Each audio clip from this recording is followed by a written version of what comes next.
또한 그들이 마음에 하나님 두기를 싫어하며 하나님께서 그들을 그 상실한 마음대로 내버려 두사 합당하지 못한 일을 하게 하셨으니 곧 모든 불의, 추악, 탐욕, 악의가 가득한 자요 시기, 살인, 분쟁, 사기, 악독이 가득한 자요 수근수근하는 자요 비방하는 자요 하나님께서 미워하시는 자요 능욕하는 자요 교만한 자요 자랑하는 자요 악을 도모하는 자요 부모를 거역하는 자요 우매한 자요 배약하는 자요 무정한 자요 무자비한 자라.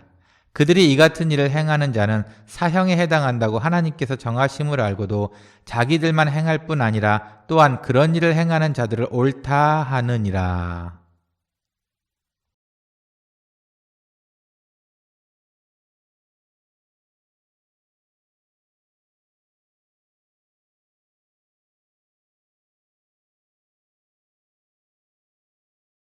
한 주간 평안하셨습니까? 세상은 흉흉한 소문 속에 휩싸여 있더라도 하나님을 믿는 우리는 늘 평안한 마음으로 사시기를 소원합니다.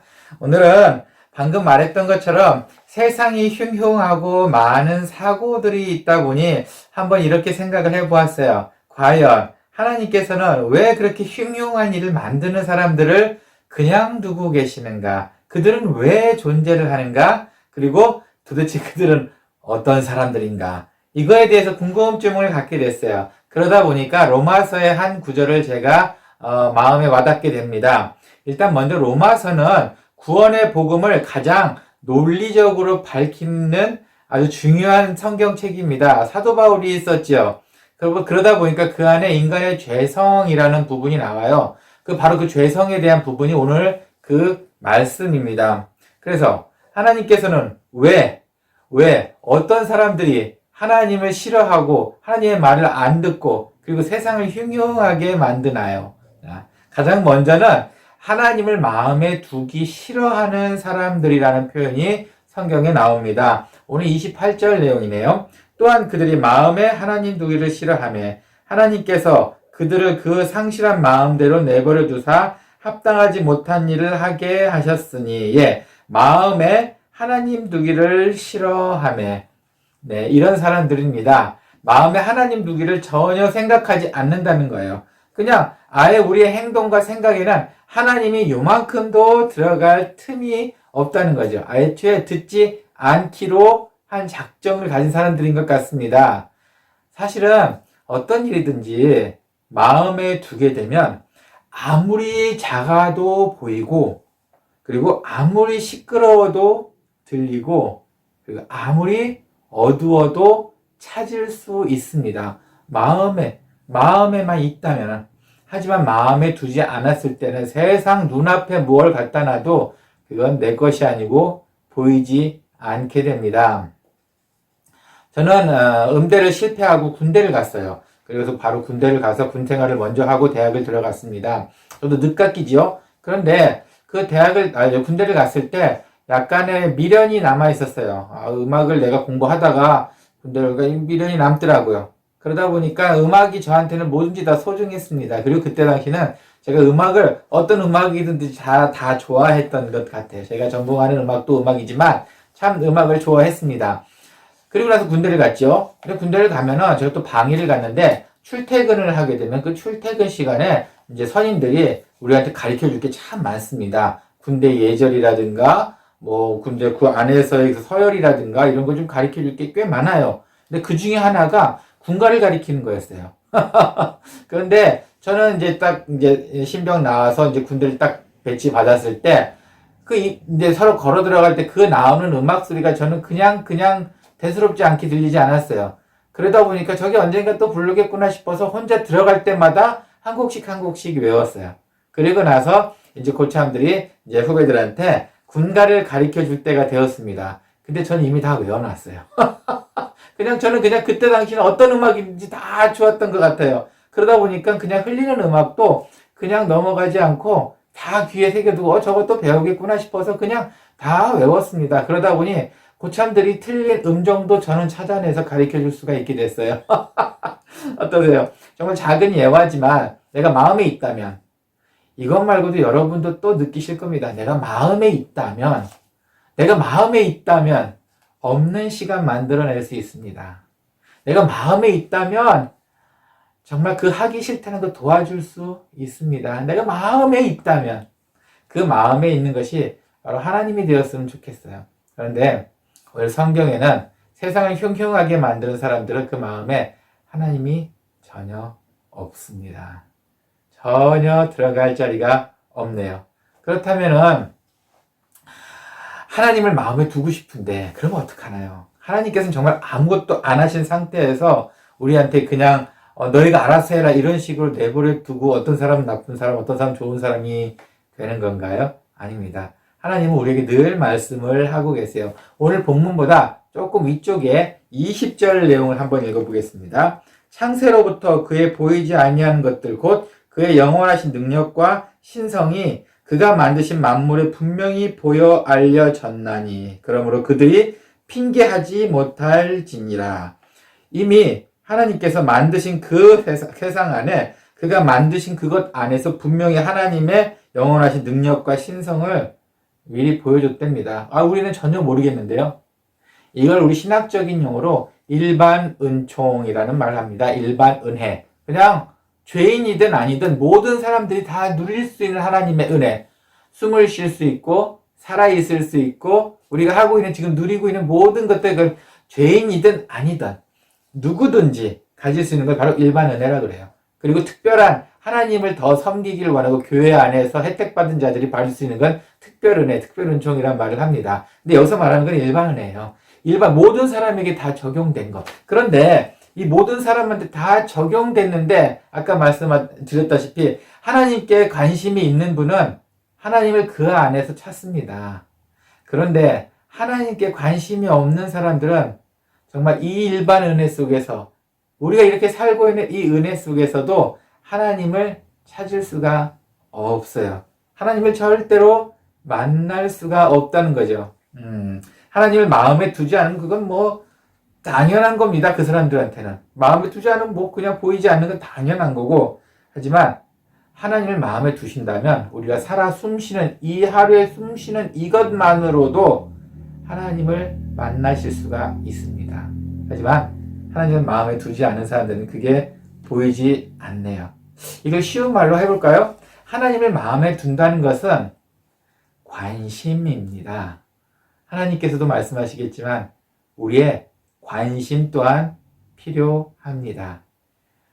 사랑은 혹시 관심 아닐까요? 내가 사랑하는 사람이 있으면 그 사람의 일거수일투족에 다 관심을 가지는 것, 그것 아닐까요? 그렇다면 다시 말하면 여러분들은 하나님에 대해서 사랑하시니까 하나님에 대해서 관심을 가지고 계십니까? 어쩌면 하나님께서 원하시는 바로 그 부분인 것 같기도 해요. 그런데 하나님께서도 결국은 이런 악한 사람들, 아까 28절 내용에서 본 그 악한 사람들을 가만히 두신답니다. 28절 다시 읽어볼게요. 또한 그들이 마음에 하나님 두기를 싫어하며 하나님께서 그들을 그 상실한 마음대로 내버려 두사 합당하지 못한 일을 하게 하셨으니 그 상실한 마음대로 내버려 뒀답니다. 그냥 그 나쁜 사람은 그대로 하나님을 알기를 원하지 않는 그 사람을 그냥 그대로 내버려 뒀더니 오히려 합당하지 못한 일, 좋지 않은 일을 계속 했다는 것을 말하고 있어요. 하나님 왜 가만히 두시나요? 왜 이렇게 합당하지 못한 일을 하도록 가만히 두시나요? 왜 내버려 두셨을까요? 오히려 그들을 치거나 없애시는 게 더 낫지 않을까요? 하나님께서는 가만히 두시는 이유는 두 가지가 있습니다. 먼저는 그들에게 회개할 시간을 주시는 겁니다. 그들에게 회개할 수 있는 기회를 주시는 거예요. 그게 아니면은 죽음입니다. 신학적인 말로 유기라는 말을 씁니다. 하나님께서 그들을 버리셨다. 애초에 태어나기 전부터 그들을 버리실 작정으로 태어나게 하셨다라는 뜻입니다. 하나님께서 그 버리심이에요. 하지만 우리는 모릅니다. 누구를 버리고 누구를 어떻게 유기하고 누구까지 언제 그 마지막 기회를 주실지는 우리가 몰라요.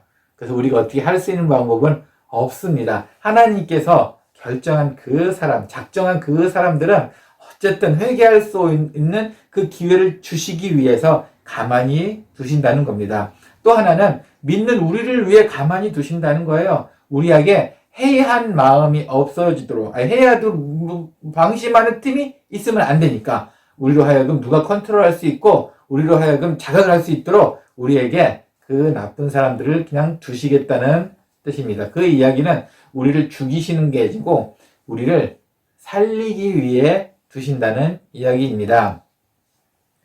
마당교회도 그런 일이 있죠. 마당교회 사람들도 어떻게 보면은 많은 사람들이 예수를 믿고 교회를 열심히 와요. 저희 예배 한번 드릴 때 그만한 200명, 300명 오는 거는 작은 인원은 아닙니다. 그런데 그분들 가정은 평안해서 올까요? 아닙니다. 꼭 가정마다 정말 문제 일으키는 자녀가 하나씩, 한두 명씩은 꼭 있어요. 정말 심각한 문제를 일으키는 자녀들이 있습니다. 이 자녀들 때문에 속이 상해서 교회 오시는 분들도 많아요. 어쩌면 대부분일 겁니다. 자기 삶이 힘들고 어렵지만 그나마 그 어려운 삶이 힘든 중에도 자녀 중에서 그렇게 속을 썩이는 아이들이 있어요. 제가 듣기가 민망할 만큼 참 안 좋은 사람들이 꽤 있습니다. 그래서 그분들이 교회로 와요. 교회로 오죠. 제 입장에서는 말입니다. 그래서 하나님께서 교회 보내시는 거 아닐까 싶어요. 그들의 생활이 평안했다고 생각해 봅시다. 교회 오겠습니까? 그런데 더 재미있는 사실은 그렇게 자녀 문제 때문에 교회에 와서 기도를 합니다. 열심히 기도를 하고 신앙생활을 합니다. 그런데 그 자녀 문제 빼곤 다 형통하게 점점 더 잘 되고 있더라 이겁니다. 과연 이걸 어떻게 봐야 할까요? 하나님께서는 그 가정에 못을 하나씩 심어두셨네요. 가시를 하나씩 심어두셨네요. 그 가시 때문에 아파서 기도를 하게 되네요. 그랬더니 그 가시를 빼주시는 것이 아니고 그 가시 빼고 모든 것을 다 형통하고 잘 살 수 있게 도와주셨네요. 과연 이것이 하나님의 방법인가요? 네, 하나님 그렇다면 차라리 아예 그냥 그런 가시거리를 없애고 평온하게 잘 살게 세상을 만드시면 좋지 않을까요? 그런 의심도 들죠. 그런 합리적인 생각도 하게 됩니다. 그런데 그런 적이 있었어요. 언제였냐면 아담과 하와를 창조하셨을 때 세상은 그랬습니다. 그들에게는 거린낌이 없었고 삶의 가시가 없었어요. 하지만 그들이 그렇게 평온하게 살고 있는 동안에 과연 가시가 없었나요? 사탄의 꼬임이 오기 시작을 합니다. 그리고 인간은 자기 욕심에 대해 무너지기 시작했습니다. 이미 한번 겪었던 일이죠. 한번 겪었던 일입니다. 하나님 나는 괜찮아요. 나는 그럴 일 없어요. 그러니까 저한테 가시를 빼주시고 저한테 형통함만 주시면은 저는 반드시 하나님을 정말 영화롭게 할 자신이 있습니다. 이런 것은 이야기가 말이 안 됩니다. 우리도 우리를 몰라요. 자, 어떠세요? 하나님께서는 각자 가정마다 각자 누구누구한테마다 몸에 아픔을 주셨어요. 어떻게 보면 오늘 성경에 나온 하나님을 마음에 두지 않는 그 사람을 꼭 가정마다 하나씩 두셨다는 겁니다. 왜? 우리를 살리기 위해서. 그로 인해 하나님을 한 번 더 외치고 부르짖을 수 있기 때문입니다.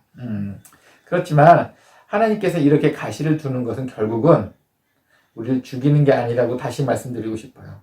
이 가시 때문에 우리가 더 삐뚤어 나갈 수 있는 그 길로 가는 것이 아니고 우리가 더 정신을 차리고 해이해지지 않아 앞으로 원하시는 방향으로 갈 수 있습니다. 그런데 이런 것들도 우리의 가시들도 이길 수 있는 방법이 없을까요? 아니 가족 말고도 보아하니 우리가 이웃 사람들 사회생활 하면서 가족도 아닌데 우리에게 흠이 되고 우리를 힘들게 하는 사람들이 있습니다. 과연 이런 사람을 이길 수 있는 방법이 없을까요? 있습니다.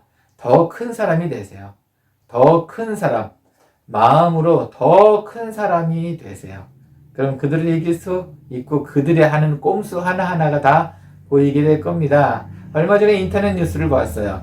어떤 사람이 이 사람도 좀 나쁜 사람이에요. 이 사람도 하나님을 옆에 두고 싶지 않은 그런 사람인 것 같습니다. 작은 영세업자 가게만 찾아가서 음식을 먹고 횡패를 부리는 거예요. 제가 유튜버인데 너희 망하게 할 거야. 내 말 안 들으면 망하게 할 거야. 별 이상한 짓을 다 했던 것 같아요.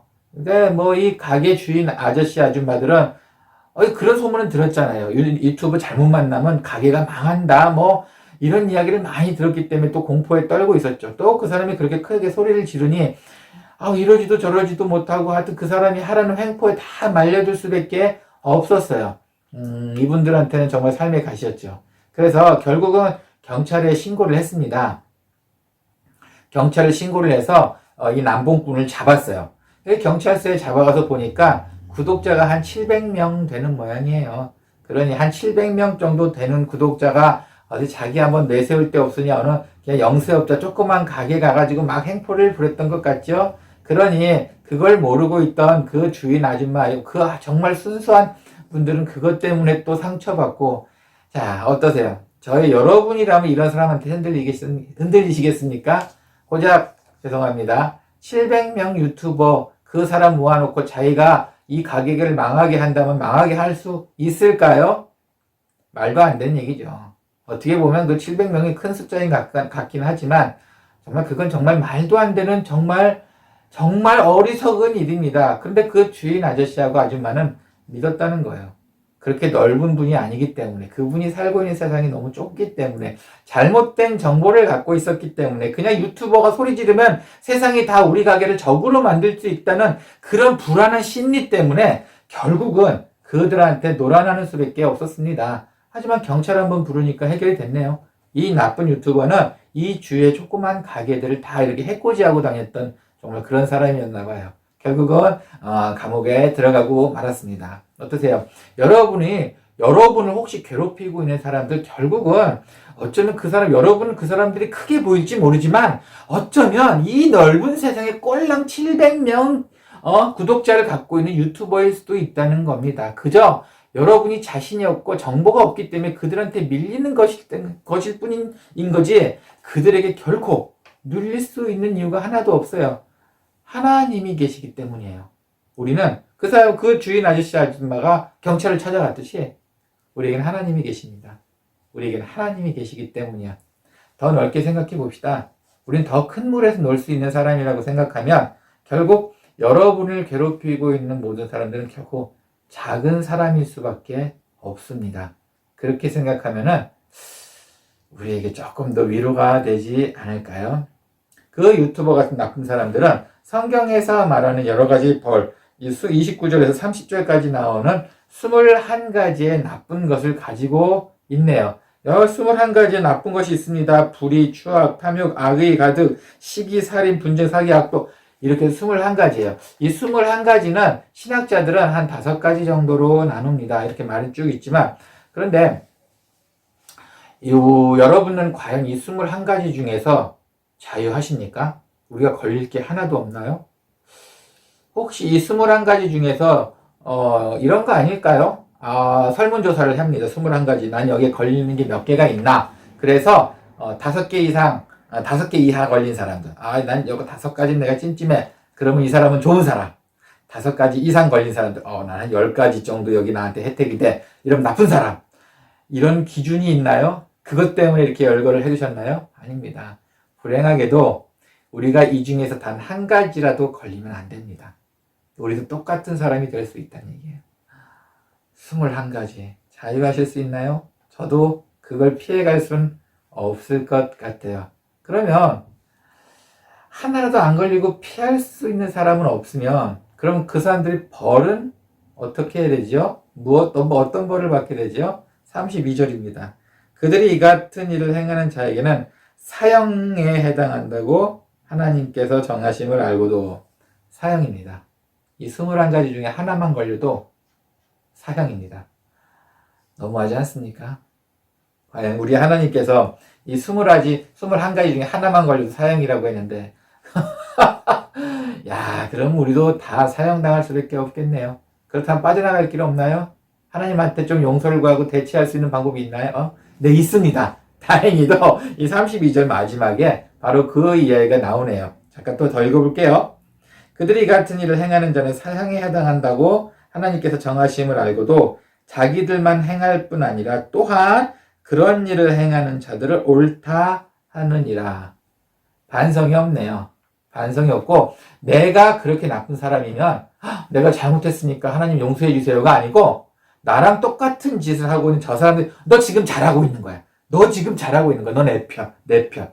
이런 식으로 이야기를 몰고 간다는 겁니다. 반성이 없네요. 결국 이 얘기는 그 얘기입니다. 우리가 21가지의 탐욕 중에서 여기서 나열하고 있는 죄 중에서 단 한 가지라도 걸릴 수밖에 없습니다. 하지만 우리와 나쁜 사람들의 차이는 뭐냐면은 우리는 반성 혹은 하나님께 용서를 구할 수 있다는 겁니다. 하지만 그렇지 않은 나쁜 사람들은 32절 후반에 나오는 것처럼 용서를 구하기는커녕 나하고 똑같은 짓을 하고 있는 사람한테 그들이 잘하고 있다고 이야기를 한답니다. 그게 우리와의 차이인 것 같아요. 여러분, 반성하는 것, 우리를 돌아보는 것은 하나님께서 우리에게 주신 기회입니다. 우리로 하나님과 더 친밀하게 할 수 있는 기회입니다. 그리고 우리가 죄를 여태까지 저질렀던 것을 말끔하게 씻음 받을 수 있는 바로 그 기회입니다. 탈무드에 이런 이야기가 나옵니다. 탈무드에 2명의 사람이 굴뚝 청소를 하러 들어갔답니다. 그래서 굴뚝 청소를 다 하고 나왔는데 서로 얼굴을 마주 봤더니 한 사람은 끄름이 별로 안 묻었어요. 근데 또 한 사람은 끄름이 새카맣게 묻었습니다. 서로를 바라보고 나서 얼굴을 씻어야 되는데 오히려 얼굴이 하얀 사람, 상대방이 검었기 때문에 이 사람은 얼굴을 더 깨끗이 씻더랍니다. 그리고 얼굴이 까만 사람, 내 얼굴이 하얘니까 자기 얼굴도 하얄 줄 알고 얼굴을 닦지 않았답니다. 자, 우리는 어느 쪽인가요? 나를 바라보고 나의 정확한 내 죄를 알고 나의 죄를 용서받고 회개하는 것, 나를 먼저 바라보는 것이 가장 중요합니다. 나를 바라보고 반성하는 것 정말 중요합니다. 선이 확실히 나눠지네요. 한국에는 59명의 사형수가 있습니다. 흉악한 범죄, 사회에 무리를 일으킨 범죄자가 결국 사형 선고를 받은 사람이 59명이 있어요. 한국은 서류적으로는 사형 제도가 있지만 실제로 사형을 하지는 않습니다. 그래서 그 59명이 아직도 교도소에서 살고 있습니다. 그런데 특이한 거는 어떤 사람은 반성을 하고 있고 어떤 사람은 절대 반성을 하고 있지 않다는 겁니다. 하나님의 입장에서 과연 사형수이긴 하지만 극악무도한 사형수입니다. 여러분들한테 그 사건 하나 이야기를 하면 다 기억에 남고 그때 당시 치를 떨었던 바로 그런 사형수 그들입니다. 하지만 하나님의 입장에서는 어떨까요? 하나님께서는 과연 어떤 사람을 나의 자식이라고 불러주시고 용서를 해주실까요? 하나님의 마음에 두기 싫어하면 죄를 당연한 듯이 저지르게 되고 그 후에는 하나님께서 사형이라는 형벌을 주십니다. 우리의 삶은 어떤가요? 하나님을 과연 마음에 두고 계시나요? 아니면 잊은 지 오래되셨나요? 오늘의 이야기의 결론은 결국 자기 반성, 내 스스로의 반성이 하나님을 마음에 두는 가장 좋은 방법이라는 것을 알게 되었습니다. 남을 말하기 전에, 남 손가락질 하기 전에, 생각 없이 행동하기 전에 먼저 나를 바라보는, 나를 돌아보는, 그래서 결국 하나님을 마음에 두기를 기뻐하는 우리가 되었으면 좋겠습니다.